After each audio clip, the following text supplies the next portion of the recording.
எடுங்க, ஆட்டுங்க. கிரீனு. அன்பு அவர் பேரு.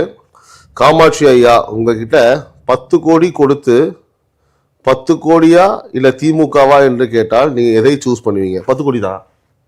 இல்ல திமுக. ஏன்னா 20 கோடி கொடுக்குறாங்க. அதெல்லாம் எனக்கு தெரியாது. உண்மை தானே? கண்டிப்பா அமௌண்ட் கம்மியா இந்த வேலை தானே வேண்டாங்கிறது. இல்லையா, எவ்வளவு அழகா பாருங்க, சூப்பர். அதாவது கேள்வி நல்ல கேள்வி தான். நல்ல கேள்வி, அதாவது நல்ல கேள்வி. ஆக்சுவலா சூப்பர் கேள்வி, இன்ட்ரெஸ்டிங்கான கேள்வி இது. சரியான கேள்வி. ஆனா பதில் கேவலமா இருந்தது. எதுக்கு கேவலமா இருக்கு? ஏங்க நான் இதுக்கு மேல பணத்தை பார்த்தவங்க. அதுதாங்க நானும் சொல்றேன். அப்புறம் இப்ப நான் இப்ப நீங்க வந்து பணம் இல்லாதவரு, இவர் ஒரு பிச்சைக்காரர் அப்படி நான் சொன்னேன்.